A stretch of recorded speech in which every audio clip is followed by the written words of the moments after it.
ကဲဒီကနေ့မှာတော့ဒုတိယမြန်မာနိုင်ငံတော်ကြီးကိုအုံမြင့်ချခဲ့တဲ့ဖေးနောင်မင်းတရားကြီးရဲ့ရင်သက်ရှုမောပွဲတမိုင်းကြောင်းကိုကျွန်တော်တို့တူတကွလေ့လာကြည့်ကြရအောင်ပါတကယ်ကိုစိတ်လှရှားစရာဇလန်တပုတ်လို့ဆိုရမှာပါမိုင်းမတန်းရဲ့ကွဲလွဲချက်တွေကတကယ်ကိုစိတ်ဝင်စားဖို့ကောင်းပါတယ်မြန်မာရာဇဝင်ကျမ်းတွေမှာတော့အရှင်မင်းကြီးကိုမီးမျိုးမီးနွယ်လို့ဆိုထားကြပေမဲ့မုံရက်ခိုင်နဲ့ယူရီးယားရာဇဝင်တွေမှာကြတော့တာမန်မျိုးရိုးကနေဆင်းသက်လာတယ်လို့ဖော်ပြကြပါတယ်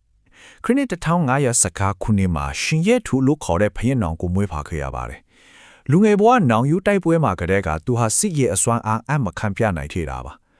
ဒါပေမဲ့1540ရောက်တော့တပင်းရွှေထိရုတ်တရက်လောက်ချန်ခလိုက်ရတယ်စဉ်းစားကြည့်ပါမြေသူငယ်ချင်းတယောက်ဆုံးရှုံးသွားရုံတင်မကားဘူးတိုင်းပြည်ရဲ့ကံကြမ္မာကြီးတစ်ခုလုံးသူ့ပခုံးပေါ်ရုတ်တရက်ကြားရောက်လာခဲ့တဲ့အခိုက်အတန့်ပေါ့ဒီနေရာမှာတကယ်စိတ်ဝင်စားဖို့ကောင်းတဲ့အချက်လေးတစ်ခုရှိတယ်။တမိုင်းမတားနေမှာနိုးဆိုဖတ်ဆိုပြီးတုံးထားတာတွေ့ရပါမယ်။ဖြင်းနောင်ရဲ့မိခင်ဟာတပင်းရွှေထီးရဲ့နိုးထင်းဖိခဲ့လာကိုဆိုတော့သူတို့ညောက်ကတာမန်တငယ်ချင်းတွေမဟုတ်ဘူးအသက်အရွယ်လည်းမကွာနိုးဆိုဖတ်ညီကိုတွေလိုအတူကြီးပြင်းခဲ့ကြလို့ဘယ်တော့မှခွဲခြားလို့မရတဲ့သစ္စာတရားနဲ့တန်ရောစံအခိုင်အမာရှိခဲ့ကြတာပါ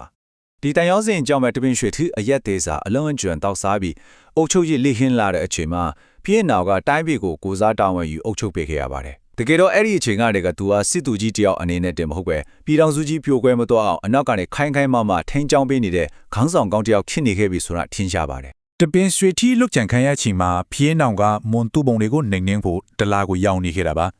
ကိုမအခိုင်အမာတက်ဆွဲစရာမျိုးကြီးဖြစ်လည်းမရှိအစိုးဆုံးအခြေအနေရင်ဆိုင်နေရချိန်မှာပဲသူဟာအင်မတန်အမျော်အမြင်ကြီးရဲ့အလုပ်တစ်ခုကိုလုပ်ခဲ့ပါတယ်အဲ့ဒါကတော့ပေါ်တူဂီကျေးစားဖို့ဒီယိုကိုဆွာဝါရက်စ်ဒီမဲလောကိုအနာခေါ်ပြီးခစားစီခဲ့တာပါပဲနိုင်ငံခြားကျေးစားစစ်တပ်ရဲ့အင်အားကိုယူပြီးစစ်ရဲ့အသားစီးအောင်တိဆောက်လိုက်တာတကယ်ကိုပြောင်းမြောက်လာပါတယ်ဒီလိုလုံနိုင်ကြလို့လေအခြေအနေတွေကတဖြည်းဖြည်းပြောင်းလဲလာပါတယ်ဟန်တာဝရီမှာတမိန်ထောရမနန်းတက်လာတော့တပိန်ဆွေထီးရဲ့တက်စာခံဟောင်းမှုမကျအကုန်လုံးကဖေးနောင်စီကိုပဲအလုံးအရင်းနဲ့လာရောက်ခိုလုံကြပါတော့တယ်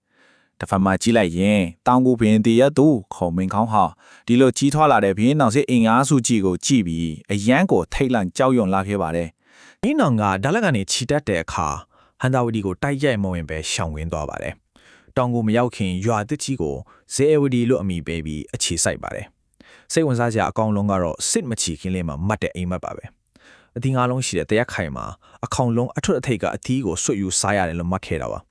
ါဒါကိုတောင်ကူကိုအောင်နိုင်မဲ့အကောင်လုံးအသိနေမယ်လို့ကောက်ယူခဲ့ကြတော့တက်သားတွေအားလုံးလည်းစိတ်တက်တွေအတော်လေးတက်ကြွသွားခဲ့ကြတာပေါ့နန်းရည်အတွက်9600ကိုတစ်ချက်လေ့လာကြည့်လိုက်ပါဒါဟာတောင်ကူစစ်စင်ရေးတစ်ခုတည်းအတွက်စူးစီးခဲ့တဲ့ခြေတက်နဲ့ရေတက်စစ်တေအင်အားစုစုပေါင်းပါစဉ်းစားကြည့်နော်အဲ့ဒီခေတ်က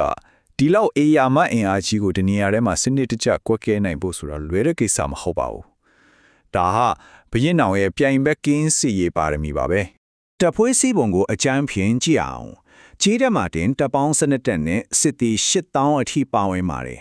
်ရေတက်ကလည်းတပ်ပေါင်း6တက်အင်အား16000နဲ့ပံ့ပိုးပေးထားတယ်ဒီလိုအေယာမခြေတက်ကြီးကိုရေတက်ကနေချိတ်ဆက်ပြီးတေချာထောက်ပံ့ပေးနိုင်ခဲ့တာကစစ်ရေးတမိုင်းမှာအရန်ကိုလေးလာစရာကောင်းတဲ့အချက်ပါစစ်လက်နဲ့အရာကိုကြည့်ဦးမလားစင်က200မြင်းက2000လောကလေက90တောင်ပါပါတယ်ဒီလိုအင်ပရန်ကြီးမကြီးကြတဲ့နီးပြွာညောက်အင်ညာတဲ့နဲ့တောင်းကိုဝိုင်းရပိဆိုလိုက်တာဆိုတော့စစ်စင်ရေးကြီးဘလောက်ခါနာကြီးကျယ်မလဲဆိုတာမျက်စိနဲ့မြင်အောင်ကြည့်လို့ရပါတယ်လီလာတတိမြို့ကိုဝိုင်းရန်ထားပြီးတဲ့နောက်မှာတော့နောက်ဆုံးငတ်မုတ်ခေါင်ပါလာတဲ့တောင်ကိုမြို့ကြီးဟာလက်နဲ့ချခဲ့ရပါတော့တဲ့ပြိုင်ဘက်တဲ့ရောက်ကိုခွင့်မြတ်လိုက်ခြင်းဟာတရံကအောင်ပွဲဖြစ်နိုင်ပြီးမြတ်ရေရှိမှာမချီနှမို့တွေကိုသာပွားများစေမယ်ဆိုတာကိုဘီယန်တော်ကကောင်းကောင်းကြီးသဘောပေါက်ထားတာပါဒါကြောင့်တောင်ကိုမင်းခေါင်ကိုအသက်ချမ်းသာပေးပြီးစီစဉ်မပြတ်ဆက်လက်ထားရှိခဲ့ပါတယ်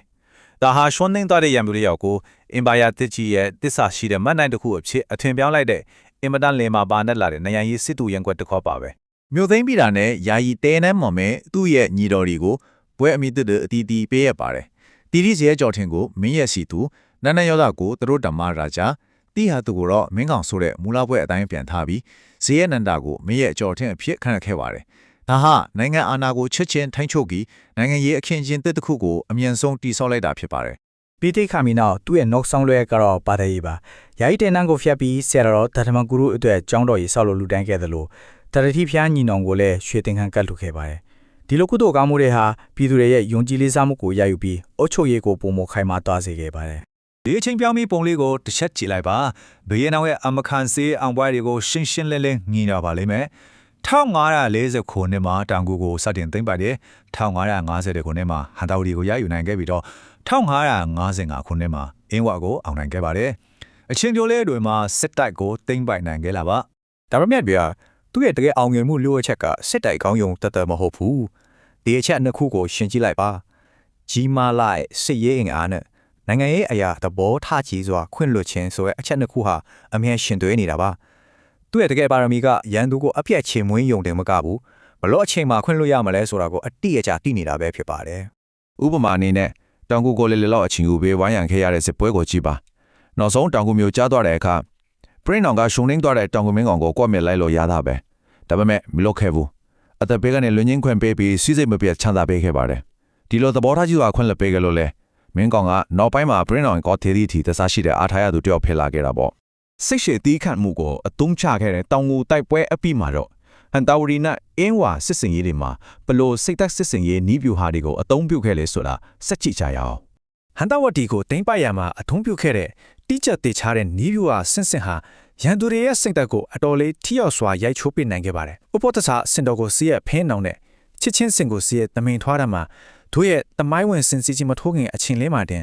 ရန်သူတွေရဲ့အိမ်တွေကိုရင်ဆုံးမီးရှို့ပြီးစိတ်တကြဆင်အောင်အာယုံများတောင်တမင်ဖန်တီးနိုင်ခဲ့တာကိုတွေ့ရမှာပါဒါဟာတကယ်ကိုထမ်းမဲ့တဲ့စိတ်သက်စစ်စင်ရေးတစ်ခုပါပဲဒီတိုက်ပွဲရဲ့အထွတ်အထိပ်ကတော့စင်စီချင်းထိုးတဲ့မြင်ကွင်းပါပဲဗျာဘေးနောက်ကဥပောဒရဆိုတဲ့စင်ကိုစီးပြီးတမင်ထိုးရမှကချစ်ချင်းဆိုတဲ့စင်ကိုစီးကရင်ဆိုင်ခဲ့ကြပါတယ်အတန်ကြာတိုက်ခိုက်ပြီးတဲ့နောက်မှာတော့ဘေးနောက်ရဲ့ဥပောဒရစင်ကချစ်ချင်းရဲ့ကိုယ်ထဲကိုအဆွေကျွံဝင်သွားအောင်ထိုးနိုင်ခဲ့ပါတယ်စင်ကြီးပြိုလဲသွားတဲ့အတွက်တမင်ထိုးရမှလည်းအပြင်းအထန်တန်ရာရပြီးနောက်ဆုံးမှာတော့ကိုလွတ်ယုံထွက်ပြေးခဲ့ရပါတော့တယ်သူကနောက်ကနေဒနုဖြူပူတင်ဒလကနေမုတမအထိအပြင်းထန်ကိုလိုက်ရှာကြတာနောက်ဆုံးတော့စရွဲပုံတွေကကရင်သူကြီးကဖမ်းပြီးသွားပြီးဘရဲနောင်စီဆက်တရာမှာကွက်မြက်ခံလိုက်ရပါတယ်။သမိုင်းမတန်းတွေရတော့ဒါဟာထီနာအာနာပိုင်ဆိုင်မှုတွေရဲ့ထုံးစံတိုင်းအလုံးကြီးကျယ်ပေမဲ့ကြေကွဲရနီကုန်းတစ်ခုပါပဲ။အင်းဝမ်ကိုတိုက်ခိုက်ဖို့အတွက်စစ်ကြောင်း၃ကြောင်းခွဲပြီးတေးချတွက်ချက်ထည့်ပါတယ်။အရှိကြောင်းကိုတောင်ကူမင်းခေါင်အလဲကြောင်းကိုညီတော်မင်းငယ်ကျော်တင်နဲ့အနောက်ကြောင်းကိုတော့ဖျင်းတော်ကိုလိုက်ဥဆောင်ပြီးအင်းဝကိုညှပ်ပိတ်တိုက်ခိုက်ခဲ့တာပါ။စင်အားပမာဏကိုကြည့်ရင်လဲတကယ့်ကိုပါစဟောင်းလောင်ဖြစ်သွားနိုင်ပါတယ်။ကြီးလက်မာတင်စစ်တေအင်အား3,800ကျော်တဲ့စင်က800မင်းက9,000တောင်ပါပါတယ်။ဒါနဲ့မကတဲ့ဘူးတနက်ကင်တသားတွေဖြစ်ဘရင်ဂျီလို့ခေါ်တဲ့ပေါ်တူဂီကျေးစားစစ်တဲ့400လက်ပါဝင်ခဲ့ပါသေးတယ်။ဒီလောက်အဲမှာအင်အားကြီးကိုအချိုးကျစီမံခန့်ခွဲနေတာကတာမန်လူတွေလုံးနိုင်တဲ့ကိစ္စမဟုတ်ပါဘူး။အဲဒီ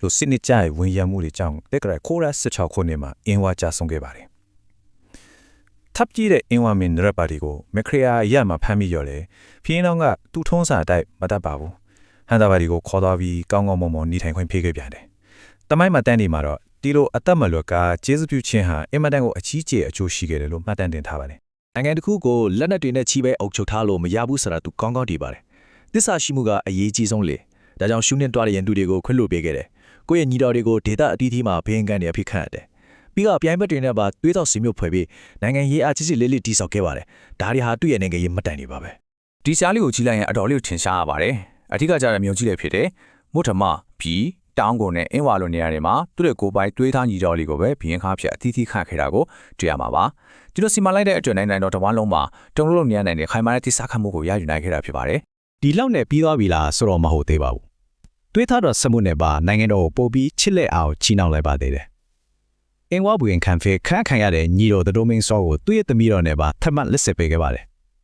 ဒီလိုမဟာဗျူဟာကြကြဆွေမျိုးဆက်လိုက်တာဟာအသစ်တဖန်ပေါင်းစည်းလိုက်တဲ့မြန်မာနိုင်ငံကြီးတော်ဝမ်းလုံးမှာဖျက်တောက်လို့မရနိုင်တဲ့တန်ရောစင်ကွက်နဲ့ကြီးတစ်ခုကိုဖန်တီးလိုက်နိုင်တာပဲဖြစ်ပါတယ်။ကဲအားလုံးကိုခြုံငုံကြည့်လိုက်ရင်စဉ်းစားစရာမိကုန်းတစ်ခုပေါ်လာပြီ။ဖေးတောင်ရဲ့အင်ပါယာကြီးကိုအောင်မြင်စွာတည်ဆောက်နိုင်ခဲ့ခြင်းရဲ့လျှို့ဝှက်ချက်အစစ်မှန်ကသူ့ရဲ့ပြိုင်ဘက်ကင်းနဲ့စစ်အေးစွမ်းရည်ကြောင်းလားဒါမှမဟုတ်အကြီးမားဆုံးရန်သူတွေကိုတောင်တက်ညာခွဲလို့ပေးနိုင်တဲ့နိုင်ငံရေးအမြော်မင်းကြီးမားမှုချောင်းလားစဉ်းစားလိုက်ရပါပဲနော်တေချာတာကတော့ဒီချက်တစ်ချက်စလုံးပေါင်းဆက်သွားတဲ့အခါမှာအရှိတောင်အာရှသမိုင်းမှာအကြီးကျယ်ဆုံးအင်ပါယာကြီးတစ်ခုပေါ်ထွန်းလာခဲ့တာပါပဲဒီမိကွန်းလေးနဲ့ပဲဒီနေ့ရဲ့လေလာသုံးသပ်မှုအစီအစဉ်ကိုဒီမှာပဲညီကုန်းချုပ်လိုက်ပါမယ်အားလုံးပဲပတ်သားစရာဘိုးတရားတွေရသွားလိမ့်မယ်လို့ယုံကြည်ပါတယ်ဝေရောလေလာပေးတဲ့အတွက်ကျေးဇူးတင်ပါတယ်